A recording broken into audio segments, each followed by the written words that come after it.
Mamaaa just killed a Globular Amphora man, put an axe against his head, swung the bronze and now he's dead. Bohemia is a region of Central Europe, corresponding roughly to Western Czech Republic or Czechia, whatever you want to call it. And there's a brand new paper out which, instead of looking at DNA across Europe-wide to try and understand all the population replacements and different things that happened in the ancient world across the continent, it focuses just on that area of Central Europe, Bohemia, and the population shifts that occurred there between the Neolithic and Bronze Age. And in so doing, it reveals a great deal about Europe-wide changes, because it takes it from it looks at a much more detail at one area, and you can make inferences about things that happened elsewhere. Of course, you can't go overboard, but I think it's a really cool paper, and there's a lot of stuff to go through. It's kind of confirming a lot of what we already know, but there's some good evidence now that we can say with confidence that the things that I've been saying have been vindicated, and I find it fascinating, and it looks like this paper is a step in the right direction for academics recognizing the reality of population replacements in history and what they mean. So I'll try and answer any super chats intermittently between going through the entire paper. Ideally, your questions will be about things I'm talking about, because if I have to go too far off topic, then I'm not going to get through the entirety of the paper.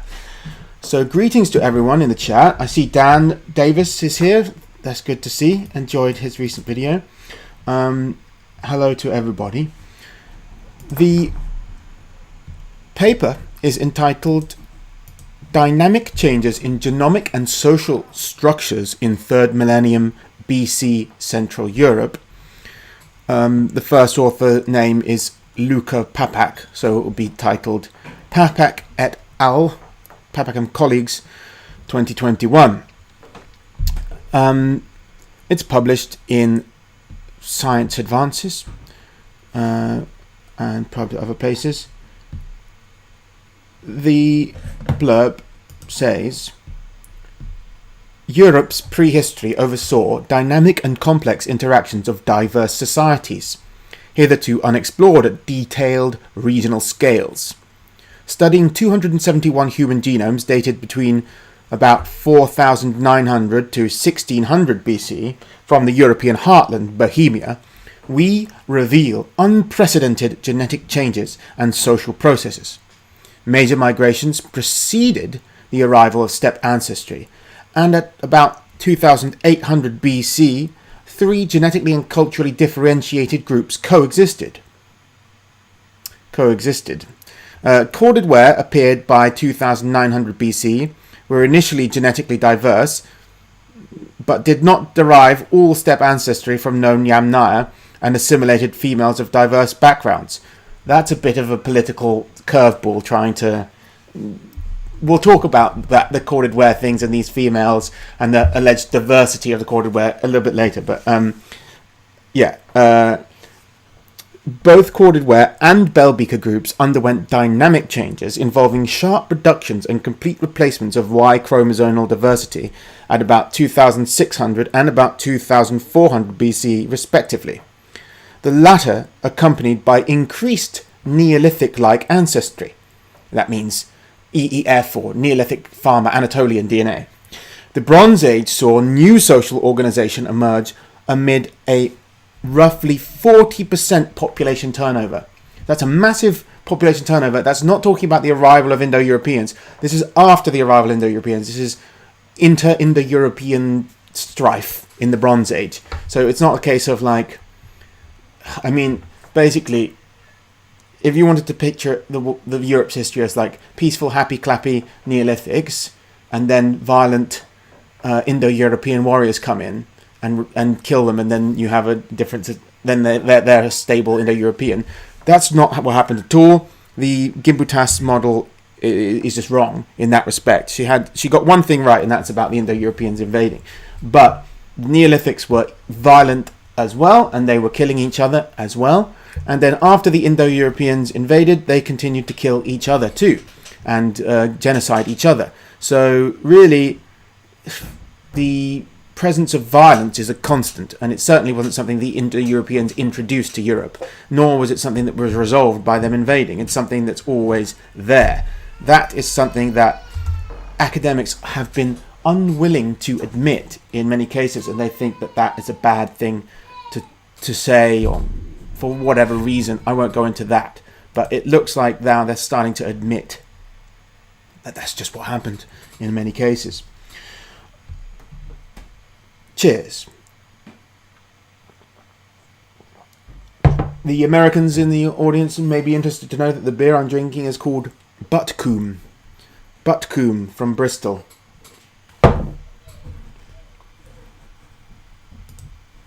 So, to summarise again, all three Europe's root races, the hunter-gatherers, the Neolithic farmers of Anatolian origin, and then the Indo-Europeans who brought the Bronze Age in, all of them were violent. All of them massacred other people to take their land and or women. And that wasn't just violence between those different three root races, because they were also killing each other. And let's look at the detailed history of Bohemia from each period chronologically. Before we go into the genetic evidence from the paper, I should say that it says a little bit about the archaeology and how, because the archaeology is really being sort of reinforced by this DNA thing. So the quote about the archaeology says, although relatively common during the Funnelbeaker period, between 3,800 to 3,400 BC, with 100 known graves in Bohemia, with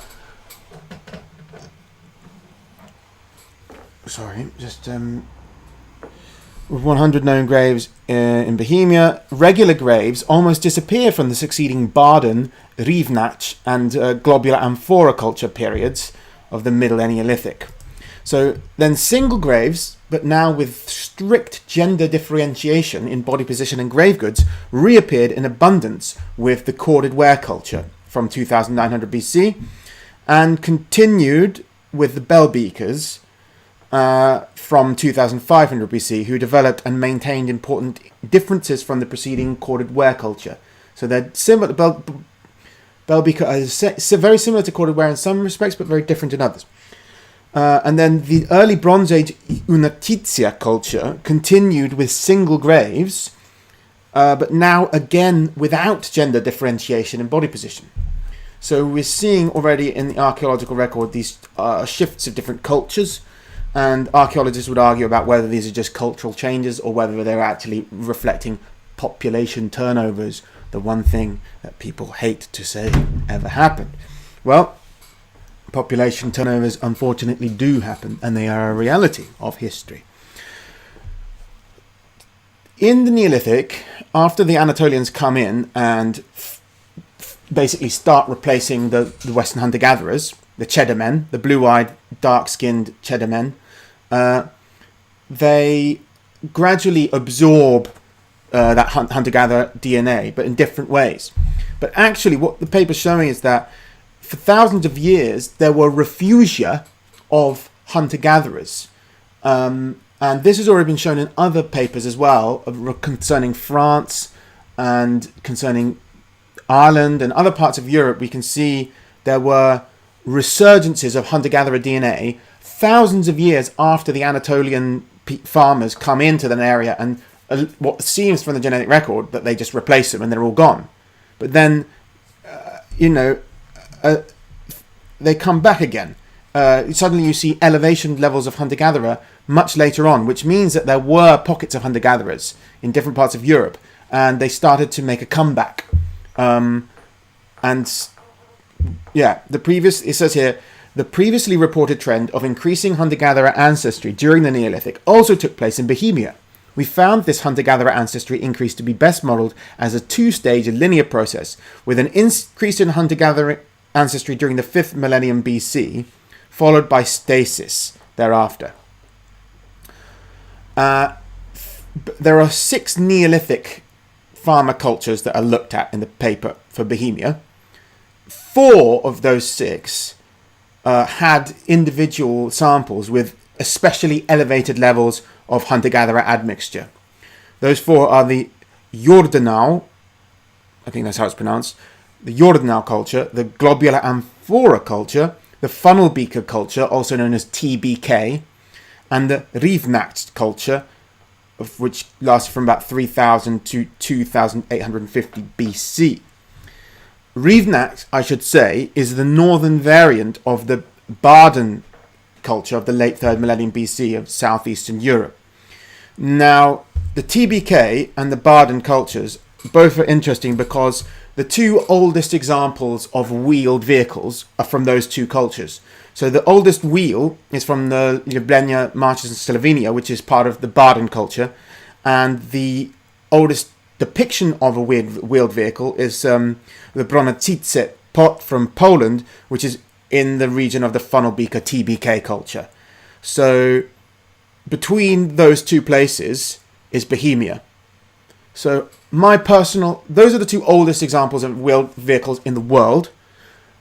Not everyone believes that wheeled vehicles come from Eastern Neolithic Europe, because I don't really understand why, but they just assume it must come from the Middle East, even though there's nothing older than these. I think that wheeled vehicles may very well have been invented in that part of Central Eastern Europe. I don't know if it was the Baden culture or the Funnelbeaker culture, or one of the things in between, one of these other ones, but I got a real feeling that that's where the wheel was invented. And that's what the archaeological evidence points to. So anyway, that's not what this is about, but just to give you an idea of what kind of cultures are there. You're talking about state-of-the-art, some of the most advanced cultures on the planet at the time. 2 Neolithic populations with the same level of hunter-gatherer versus Anatolian ancestry are found in Bohemia, Jordanau and TBK. But the TBK got there earlier. The TBK, the Funnelbeakers, they were there before the Jordanau culture. But we can distinguish them genetically, even though they've got the same amount of hunter-gatherer and farmer ancestry, because the Jordanau individuals can be modelled as a 2-way mixture of Anatolian Neolithic and what they call Kurus hunter-gatherer, which is a type of Western hunter-gatherer from Hungary. But the Bohemia Funnelbeakers are more like Anatolian Neolithic plus Loschbor, which is a Western hunter-gatherer from Luxembourg. So basically, they have Western hunter-gatherer ancestry from 2 separate sources that are differentiated enough that we can distinguish these 2 Neolithic populations genetically. The paper finds that the TBK, the Funnelbeakers, were non-local in origin, and that means they moved in from the north, and that they replaced some of the Jordanau people. Also, the Rivnacht there was also another transition of people in the Neolithic of the Rivnacht culture to Globular Amphora culture. So Globular Amphora are a more northerly population, whereas, as I said, the Rivnacht is a regional variant of the Baden culture from the southeast of Europe. There are much more hunter-gatherer ancestry in Globular Amphora culture than there are in the Rivnacht. Globular Amphora culture has more hunter-gatherer ancestry than any other Neolithic population prior to the Indo-European invasions. They're the most hunter-gatherer-ish of all the farmers. Just like I said before, the Jordanau versus TBK, how they could be distinguished, we can distinguish the Rivnacht and the Globular Amphora based on the amount and source of hunter-gatherer ancestry. So one thing is there's more hunter-gatherer ancestry in the Globular Amphora, but also Globular Amphora culture can be modelled just like the TBK as Anatolian Neolithic plus Loschbor hunter-gatherers, whereas the Rivnacht can be modelled just like the Jordanau as Anatolian Neolithic plus a Kurus hunter-gatherer. So some different hunter-gatherer source of Western hunter-gatherer. So yeah, that's interesting that the Rivnacht and the Jordanau appear to have some affinities in the source of hunter-gatherer ancestry, and the TBK and Globular Amphora both have an affinity with a different, more westerly, perhaps more northerly population, since both TBK and Globular Amphora were more northerly of the farmers of Neolithic Europe. So they were hurting each other and killing each other and replacing each other. This is long before any Europeans come.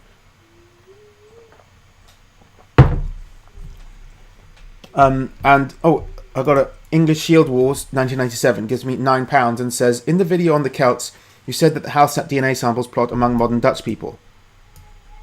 I thought Celts were Central Europeans like Germans, French, but Dutch are Northwest Europeans like modern British. Yes, I did say that, but I didn't say that that means that the population of Holland is, at that time, was the same as the population of Holland then. You shouldn't assume that was the case, what I was trying to say. Thank you for your donation. Continuing on, I'll just specify again, there was a massive resurgence of hunter-gatherer DNA as well in that region, and that also shows that hunter-gatherers were able to wage war successfully against these kind of sedentary farming populations, and successfully result in like population replacement to some extent. We saw in Scandinavia the pitted ware culture has a resurgence of hunter-gatherer ancestry, and I said in my Neolithic megalith culture of Ireland and Britain video how many of the Neolithic paternal lines of the Neolithic people in that region were actually from the hunter-gatherers. So there you go again, it's like not just like the civilized farming advanced civilization beats the hunter-gatherers. Far from it. It seems that the hunter-gatherers not only put up a fight at the beginning, but also as recently, I think it's about from 4000 BC, there was still hunter-gatherer populations, pure hunter-gatherer populations in Europe, reclaiming lands back from farmers and resulting in genetic changes in populations as the hunter-gatherer DNA returns. Now we move away from the Neolithic or into the arrival of the Indo-Europeans, the Corded Ware culture. This paper has the oldest Corded Ware samples ever so far, and 2 of those could be more than 5,000 years old, which is really cool. The early Bohemia Corded Ware samples they have cannot be modelled as Yamnaya plus early European farmer. So these are not people of Yamnaya origin. Their steppe ancestry, as we say, like Western steppe herd or steppe ancestry, or what I call Yamnaya-like ancestry in most videos. It doesn't come from Yamnaya, or if it does, it's not just from Yamnaya, because what they've also found is that they can model it 3 ways. If they can make a 3-way model to explain it. They can't explain the Corded Ware, these early Corded Ware, as Yamnaya plus European farmer. That doesn't make what the Corded Ware people are. But they can model it with 3 ways. If they do Yamnaya plus pitted ware plus or they can model it if they have European farmer, Yamnaya, and a third source such as pitted ware, or Ukraine Neolithic, or Latvia Middle Neolithic, because all 3 of those have elevated levels of northern hunter-gatherers.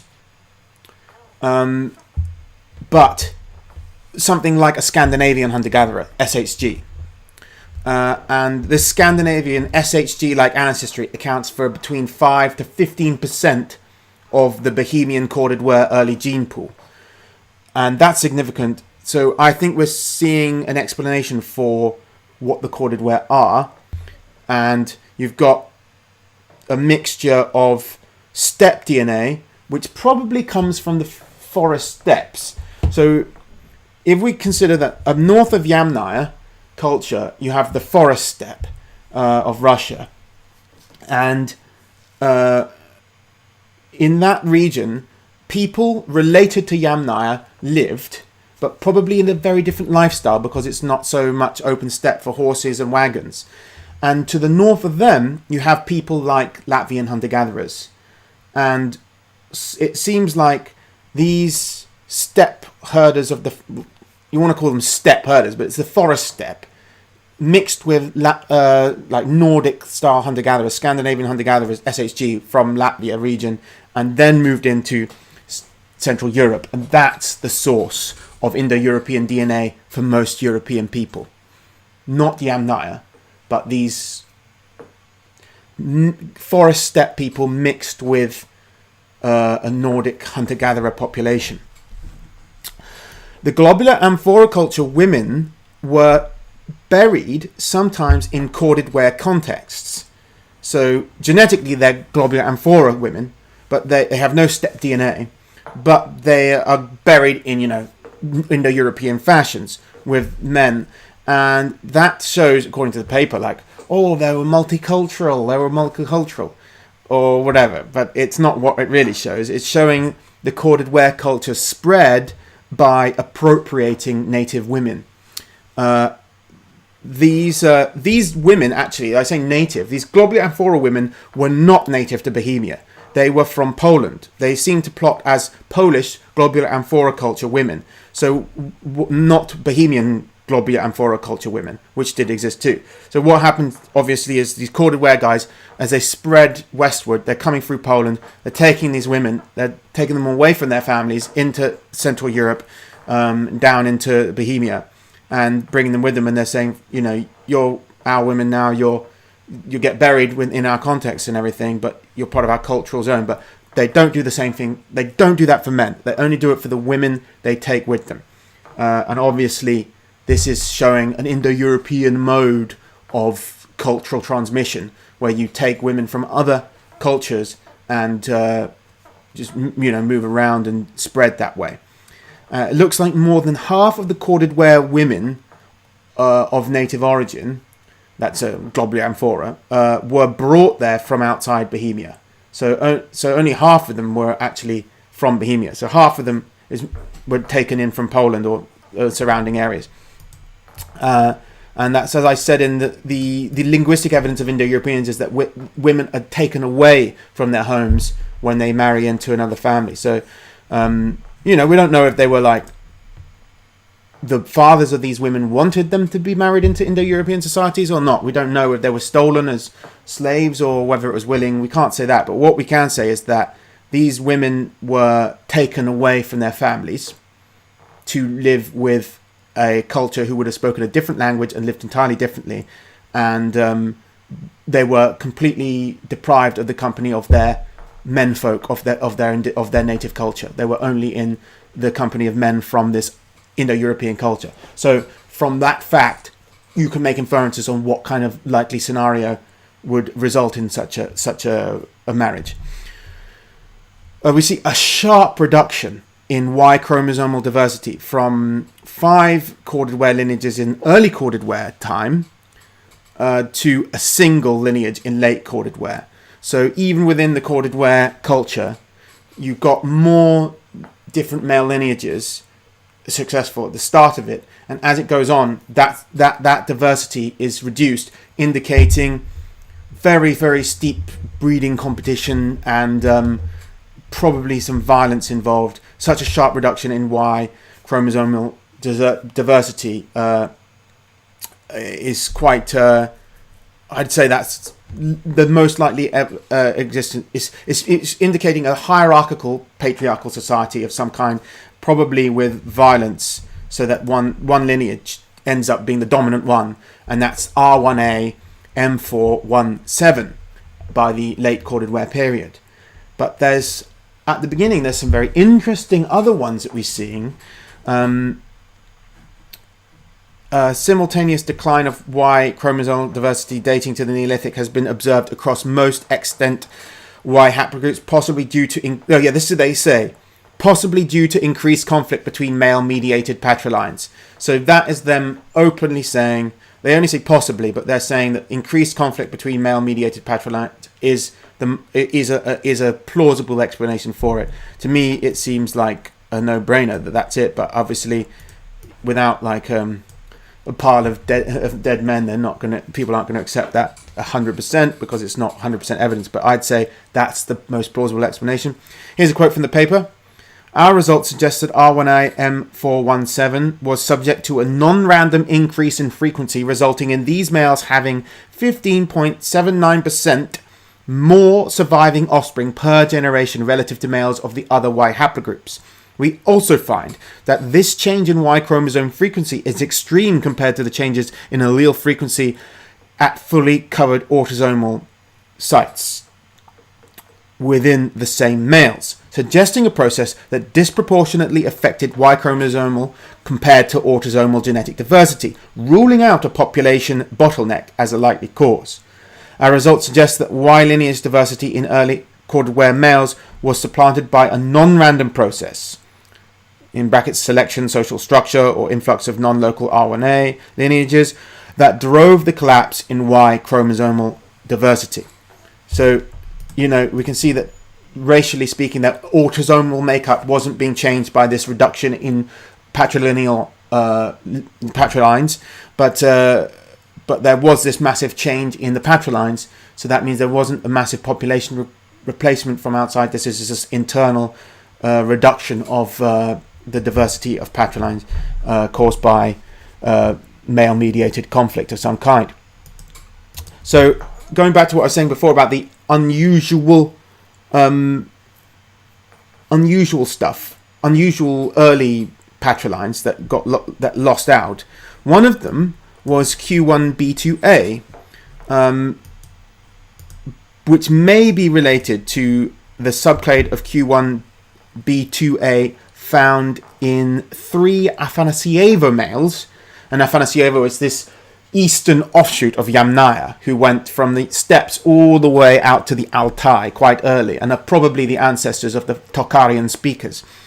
They're autosomally the same as Yamnaya, but they have some Q1b2a haplogroups, which you don't see in Yamnaya as far as I'm aware. But now we found one in early Corded Ware, and one of the ones from the Afanasievo is 100% Yamnaya.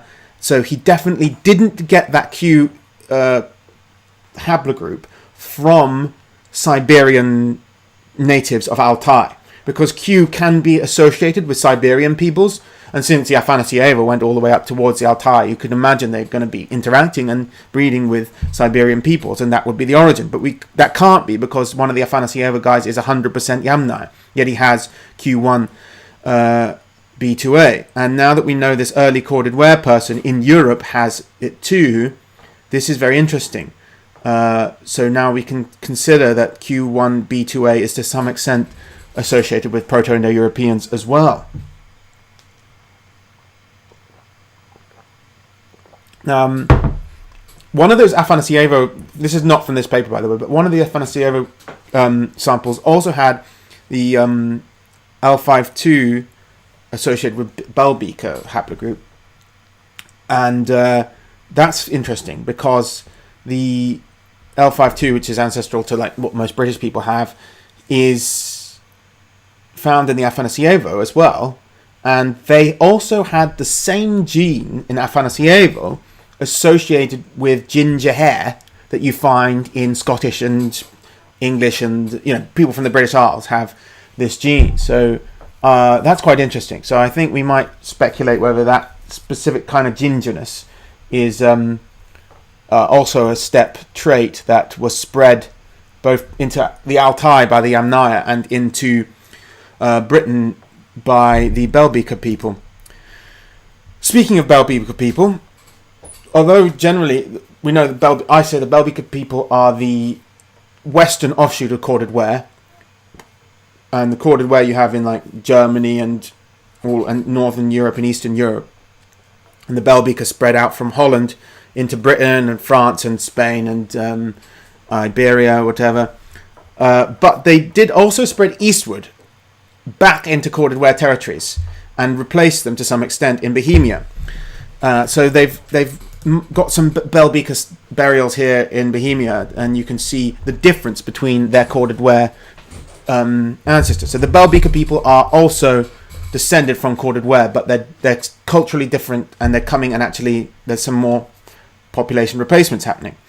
The early Bohemia occupy a similar position in the principal component analysis as Corded Ware individuals.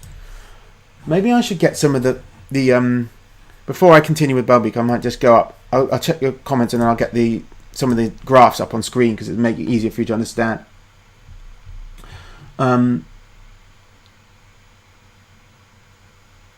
to say Únětice. Únětice. I think it's pronounced Únětice. Anyway, let me have a go with the trickiness of display capture. Yeah, check this out then. All right then. What do you see here? So, on the PCA, here's the Latvian Bronze Age populations that I was talking about. They're the ones that are going to contribute to the Corded Ware. Oh no, it's not Latvian Bronze Age. Sorry, I was thinking Latvian Neolithic. Oh, here's the Bellbeaker. So as I was talking, if you look on this part here, there's Corded Ware up here. They're a bit further up.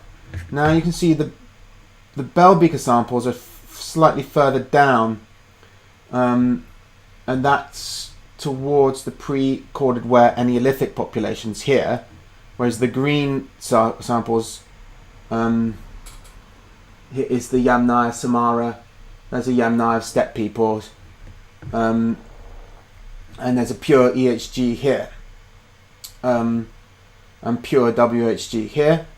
So we're seeing a slight shift from the Corded Ware being up here, more like Yamna, more steppe peoples, going slightly less steppe into the Bellbeaker era afterwards. So let me go back to my notes. Their position is similar as Corded Ware individuals, though. It's quite overlap. I mean, all of this area of Corded Ware people in Bohemia is overlapped with all this of Bellbeakers. So they're quite a similar population. But there's a small resurgence of about 20% local Neolithic ancestry in the late Bellbeakers of Bohemia, moving back towards that Anatolian thing, but a little bit. The R1b L151 is the most common Y lineage among early Corded Ware males, and that's the Bellbeaker lineage. Now that's another interesting thing about those Corded Ware people, because now we can say that L151, the Bellbeaker lineage, is from Corded Ware, because the earliest examples of it now, L151, are in Corded Ware. And it doesn't come from Yamnaya, it comes from Corded Ware. The early Bellbeaker lineage is closer to early Corded Ware than it is to late Corded Ware or Yamnaya.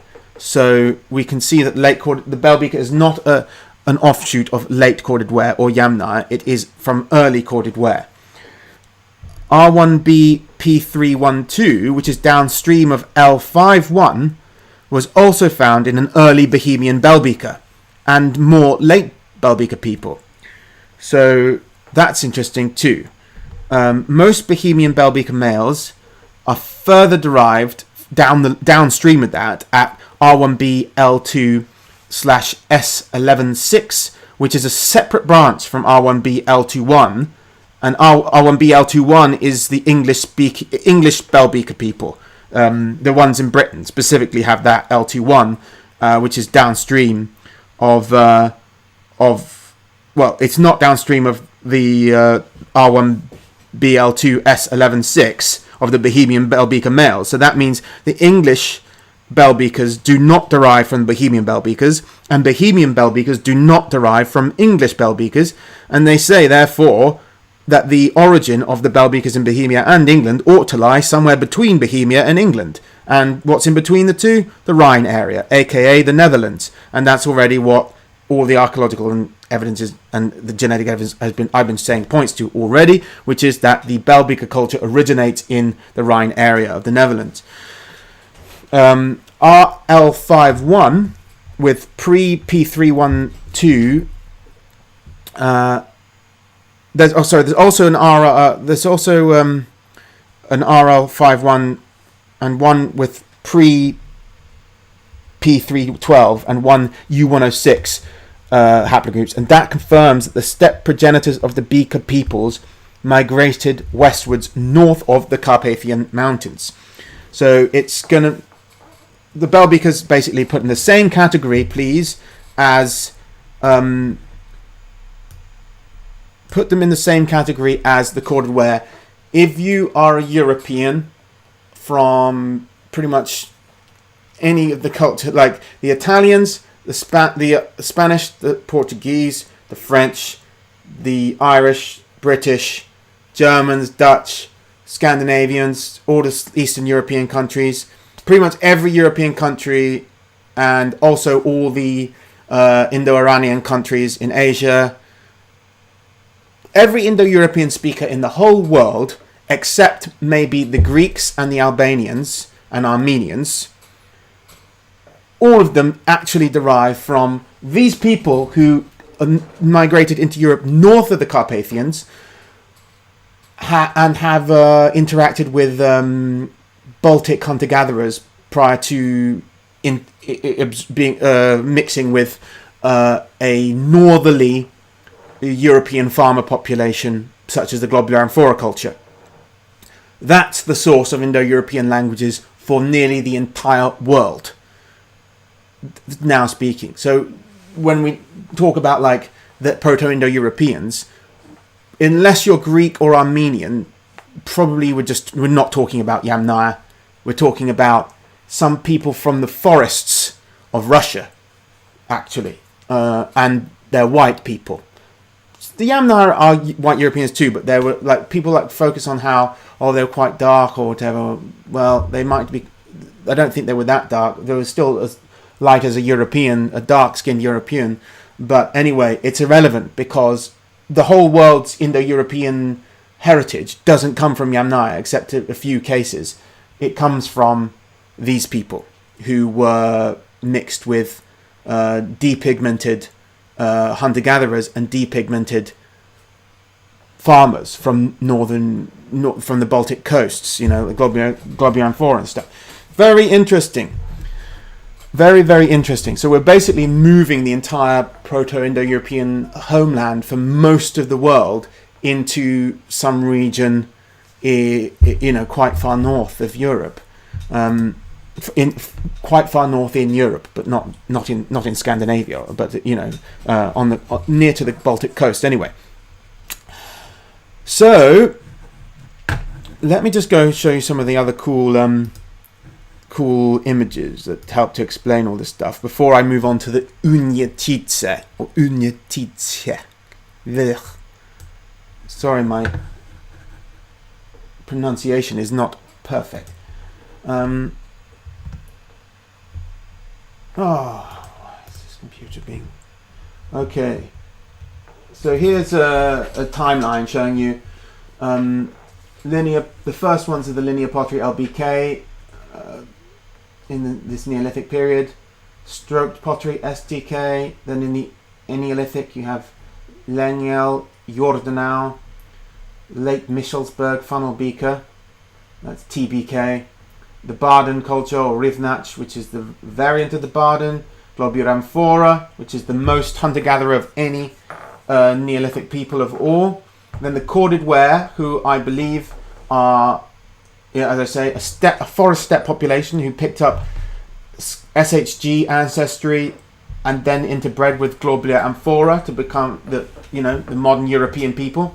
And then finally the Bell-Beaker, who are an offshoot of that Corded Ware culture, and then who also being not only spread west into previously non-Indo-European parts of Europe, but also spread back eastward, claiming lands from Corded Ware culture people.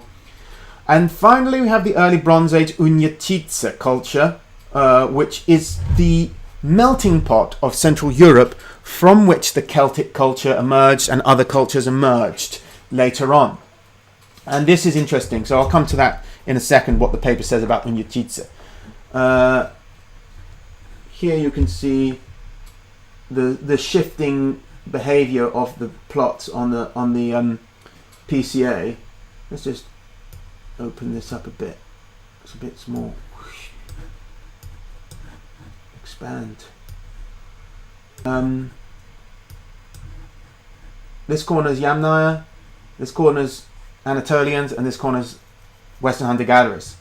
So early Bohemia, you get very Indo-European up here. Then towards late Corded Ware, it's getting a little bit less Indo-European. Early Bohemia, it's not that different. It's pretty much the same region. Late Bohemia, it's starting to go a bit more towards Anatolia. You're getting a resurgence of the farmer ancestry. So the farmers are still in the area, and they're making a comeback. And then Únětice, it's starting to go more Indo-European again. And by the late Únětice, it's got even more Indo-European. So you can see it's like, it wasn't a total population replacement. Just like the hunter-gatherers, they seem not to be there because, you see thousands of years where they're not in there, but suddenly then they reappear, which means that they had Refugia, where they were holding out and suddenly coming back and making a comeback, which is cool. This is a really nice little diagram. I find it useful.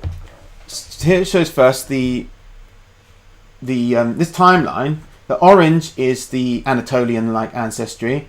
The dark blue is the Western hunter-gatherer Cheddamen ancestry, and the light blue is EHG ancestry, which is like the Eastern Europe, the Gopnik version of Cheddamen, the Eastern European version of a Western hunter-gatherer, and then the steppe ancestry is in green.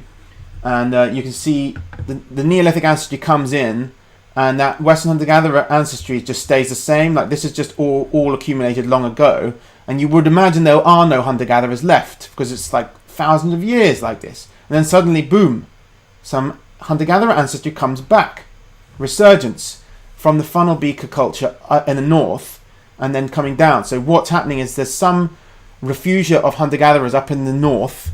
This is the sort of thing Varg would like to hear. And they're making a comeback, and their ancestry is coming, resurgence all the way down in Central Europe, and it's doing quite well. It's doing quite well up until, unfortunately for the hunter-gatherers, just as they're starting to make their comeback in the DNA record, the arrival of forest steppe ancestry from the Corded Ware culture. And this diagram shows quite well like how the Yamnaya expansion is going underneath the Carpathians and stops there. It doesn't cross the mountains. There was no Yamnaya expansion into Western Europe ever. It didn't happen. The steppe ancestry in most of Europe comes from the forest steppe, from the very closely related steppe ancestry of up here, from the neighbours of Yamnaya around here, moving up here and then mixing with this northeast influence here. The renewed northeast influence is this like this is like the Únětice thing. Here's the Neolithic times. See Globular Amphora from the north and Baden from the south, and the Bohemia is the perfect location to use for this study as like a wider understanding of Europe, because it's this crossroads of everything seems to go there, which is probably why the Únětice culture becomes so confusing as well, because so many different cultures are mixing there, the north to south, east to west. And then finally the Bohemia, this is like the eastern extent of Bohemia. So Bohemia, I reckon the homeland is here, and it spreads up here, south this way, and eastwards this way. So this is a nice central location. If you look at the whole Bohemia map, what's the middle of this entire map? Somewhere around here. That's probably where it starts. It's not evidence of where it starts just because it's in the middle, but the other evidence has been showing that it was influenced by the single grave Corded Ware culture from Denmark and this area. So I think it's just coming in that way. So I really like this, and you can see the steppe ancestry starts to go down, but then it goes back up again with this Únětice phenomenon here after a decline caused partly by the Bohemicas. Now, what else have we got?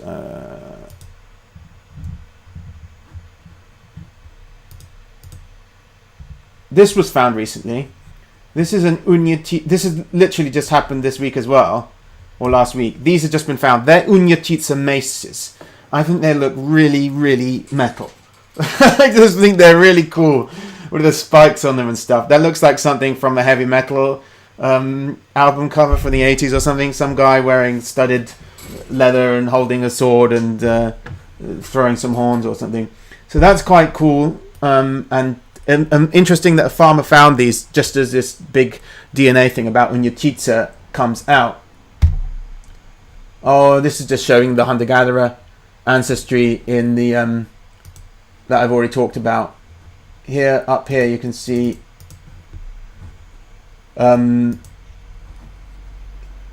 these ones. Higher up on this you are, the more hunter-gatherer ancestry. So these are the different Neolithic people, and this is the mean here. But you can see a few of them, 4 out of the 6 different populations listed here, have some individuals with extremely elevated levels of Western hunter-gatherer ancestry, which just shows that the either Lochbor or Curus hunter-gatherer DNA is quite elevated in these populations, which shows the quite surprising success of hunter-gatherers. It would be the equivalent of thousands of years from now, the white people in America suddenly see a massive resurgence of Apache DNA or something like that. You know, when you thought there were hardly any Apache left, and then suddenly they just came back. It's kind of surprising. Anyway, now we've looked at those nice pictures. Let's look at this Únětice. Únětice. Try and say that after you've had a few of these. Alright. Love me a bit of buttcoomb.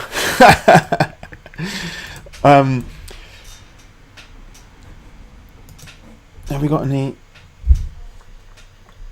Wait a second. Just checking any super chats. I don't see any. Oh, Jeff Simpson, Scott. £10. Thank you very much, Jeff. Hi, Tom. Would you be kind enough to tell us whether there are any popular or academic misconceptions about the corded ware culture which particularly frustrate you, please? Well, I think that people got it. The ones I was surprised when I read old books like this one. I mean, this I was looking at this, The Birth of Europe, actually, the other day. This is published by the BBC, but it's got a whole thing talking about the Kurgans. So it's an old book from before everything went woke. 1991, and they don't mind talking about the Kurgans as being like the origin of Europe, but what they're talking about in their Kurgan is not from the steppes, it's from the corded ware culture. So I think one of the main problems, and it's one that I've helped to contribute to by simplifying things by focusing on Yamnaya, and I'm doing a big video on the Yamnaya as well, soon to come up, but the steppe isn't the origin of everything. It's the forest steppe that is really the hunter. The forest steppe is the origin of so much, and that seems to be where the corded ware culture come from. So, our ancestors, our Indo-European ancestors, aren't Yamnaya people, and they weren't riding around on the steppe. Really, it's just to the north of that. But they did have interactions with these people, and they did have their ancestors before them. Likely did come from the steppe, because we can see that the steppe genetic signal combining EHG and CHG happens in the Mesolithic on the steppes, probably with Sredni Stog. So if we can connect Sredni Stog to the forest steppe ancestors of corded ware, then we've got the clear picture, Sredni Stog to corded ware. But at the moment there's some gaps, but Yamnaya can't fill those gaps. The paternal lineages of Yamnaya aren't the ones that we see in the early Indo-European cultures of Europe, and they're not found among European people now. It's different lineages, and it's just that the autosomal DNA is so similar for these corded ware and Yamnaya. They're the same race, but they're different culturally because they're not living in the same kind of environment. Corded ware environment was going to be much more full of trees. It's interesting. But the other thing, I guess, is I guess that's the main thing about it. Anyway, €5 from Dennis Rudrickson. Would the Yamnaya and the people of the forest steppe have spoken a similar language? Were the Yamnaya actually Indo-European after all? Yes, they would have. They both would have spoken late Proto-Indo-European. So they're both... The very latest Proto-Indo-European could have been spoken, according to linguists, is 2500 BC. So that's at that point it must have been differentiated into languages that are too distinct to be mutually intelligible. But before then you can call, for 1,000 years or so before, maybe you can call it late Proto-Indo-European. I suspect the dialects were notably distinct between the Yamnaya and Corded Ware, but I think they would have both spoken Indo-European, Proto-Indo-European, and I expect that the Belbeaker people of northwestern Europe spoke a different language by that time, and some people have theorized that you could call it Northwest Indo-European, because after 2500 BC the Belbeakers move away and they're probably going to have a separate language isolated from other Indo-Europeans, and it's a long time since Proto-Indo-European was formed, so yeah. But the Yamnaya must have spoken the same language, because, as I say, this we know that like Anatolian languages probably come directly from Yamnaya or Katakum, or one of these steppe people that aren't forest steppe people. Greek and Armenian and Albanian probably also come directly from steppe people, not from forest steppe people. Yet we can tell from comparing Greek and Latin, or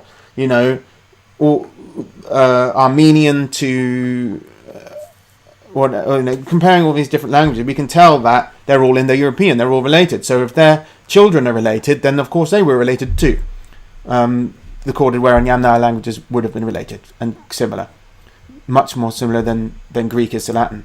Torglos says £20, says great work, thank you. So they were also similar in other ways, like the burials, like Yamnaya, Belbeaker, Corded Ware, all being buried with dog teeth and wolf teeth necklaces, all been buried in burial mounds.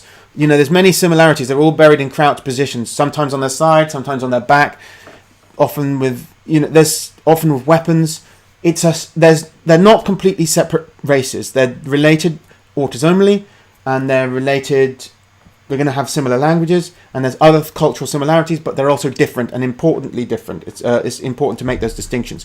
So anyway, I've gone on for long enough now. I need to talk about the Únětice to finish off this paper.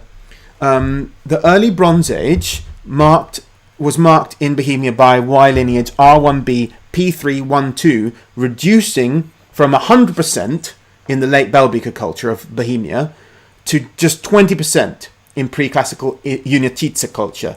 That means there's an 80% influx of new paternal lineages. And the early Bronze Age was marked by an increase in steppe ancestry, or forest steppe ancestry. You know what I mean? Western steppe herder ancestry. But this is not from the local late Belbeakers mixing with Yamnaya or Corded Ware. It's more likely, according to the authors of the paper, to be late Belbeakers mixing with a Refugia of early Belbeakers who had higher levels of steppe ancestry. And these early Belbeakers are theoretical because they didn't actually catch any in the sample. Another explanation is that it's late Belbeakers mixing with a Bronze Age Baltic population, and that theory is what they illustrated on that nice graphic I showed you earlier. A three-way mixture of Bohemian Belbeaker, late Belbeaker, Bohemian Corded Ware, early Corded Ware, and Latvian Bronze Age supports a more conservative estimate of 47.7% population replacement. That's still a big population replacement. That's not nearly half if they use a three-way model instead of a two-way model.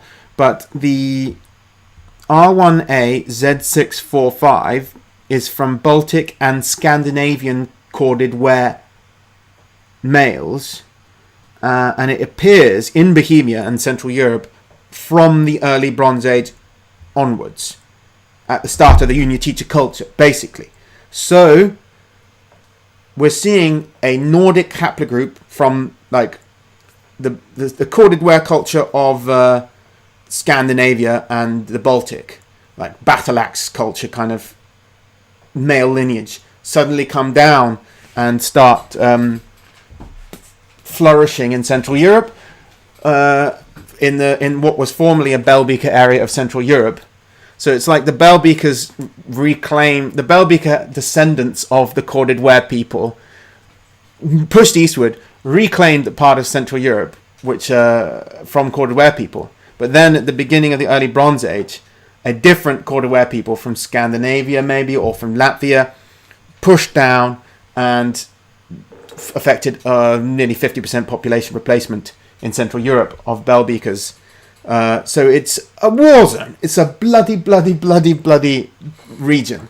You're talking thousands of years of bodies being stacked, and just a very, especially male bodies, really. Women not getting such a, well, depending how you look at it, they're not getting massacred at the same rates. At least maybe they had a hard time afterwards. We can't really say exactly how women were treated, but at least you can see that some of the women end up getting, honoured in the invading cultures afterwards.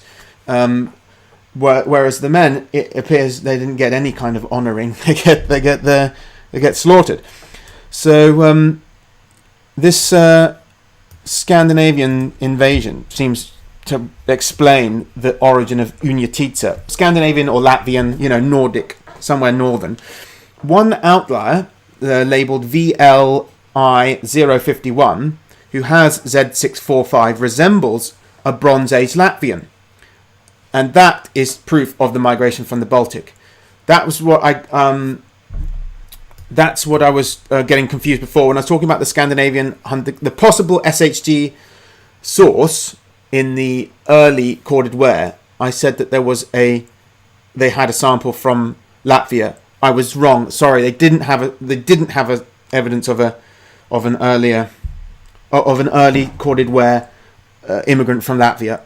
That I was getting mixed up. That was a early Bronze Age Latvian, Corded Ware Latvian at the start of the Únětice period. The source of the SHG-like ancestry in early Corded Ware is not confirmed, and there's a few different possible options for it that I already mentioned. But yeah, some kind of high HG ancestry was injected into Corded Ware according to their model. But anyway, early Bronze Age, there is evidence of immigrants from Latvia. So you're talking about a Nordic Corded Ware, a northern Corded Ware culture coming in from Latvia. Proof of migration from the Baltic. Classical Únětice sees a resurgence of Neolithic DNA compared to pre-classical Únětice. So that I kind of already showed with the diagrams, but there you go. What a fascinating paper that is. I really think it's cool. So much to think about, so much to consider, and these samples, once they are all going to be very informative for future modelling of like the history of Bronze Age and Neolithic Europe as well. What percentage of WHG DNA is in modern English population? Asks Lawrence. Off the top of my head, I can't remember. It's hard to calculate, and the reason you'll get different people modelling it different ways is that sometimes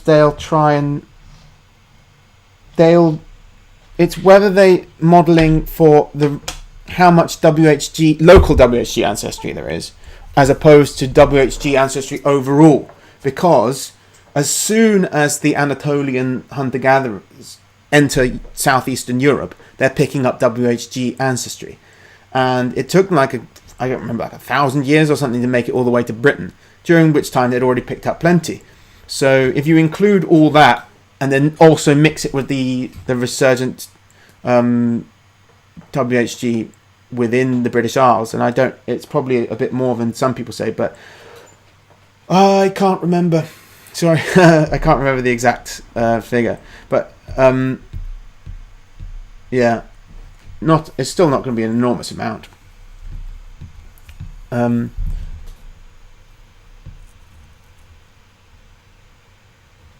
Someone asked, is it Corded Ware he referenced to when he says forest steppe? Yes and no. Yes, I think that I'm talking about the ancestors of Corded Ware. When I say forest steppe, I'm talking about the source of Yamnaya-like DNA in Corded Ware. The Corded Ware culture is really a phenomenon from Europe, not from the forest steppe. But the Corded Ware people of Europe have most of their ancestry from steppe peoples, but not from the steppe itself, from the forest steppe. But we have to, in future, we'll have to wait for good samples to join this gap I've talked about. We can say that there was the formation of steppe DNA is happening long before Yamnaya. The what we call Yamnaya-like DNA existed before Yamnaya. It's just this. It's been on the steppe since, 1,000 years before Yamnaya. So there's no reason even to be honest. You could just tell the entire story without even mentioning Yamnaya, because they're not the source of it. It existed long before them, and it spread mainly by the Corded Ware culture. Nearly all of the Indo-European history of the whole world, whether it's in India or Ireland, is actually due to the Corded Ware people. It's got nothing to do with the Yamnaya. So when we're talking about Proto-Indo-Europeans, it makes more sense to talk about the forest steppe in a way than the steppe. But the steppe was also speaking Proto-Indo-European as well, and it's the same race. It's just a regional different culture. Well,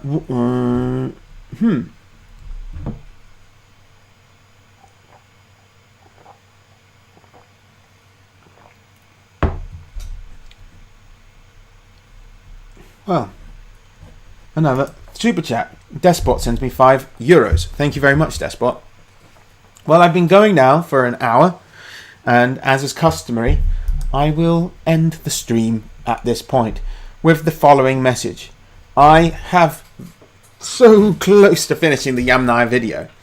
The Yamnaya video is going to be really epic. The reconstructions are extremely professional and really wonderful. You'll see a Yamnaya face come alive.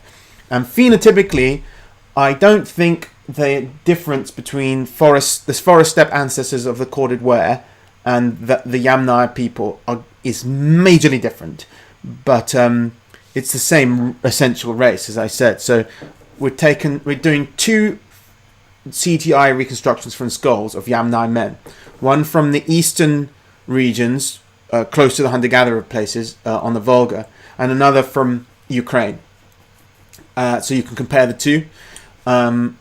But there's also 2 lovely works of art by Christian Sloan Hall of Yamnaya people, just to help you imagine them on the steppes. And I've published one of those on my Instagram already, as well as original artwork by Graman, who he did the art for me ages ago of a Yamnaya burial and stelae, which I've already put on Instagram and whatever as well. And an artist from Ukraine called Valentin also did a really nice black and white image of a Yamnaya idol for this artwork. So there's loads of artwork done by it.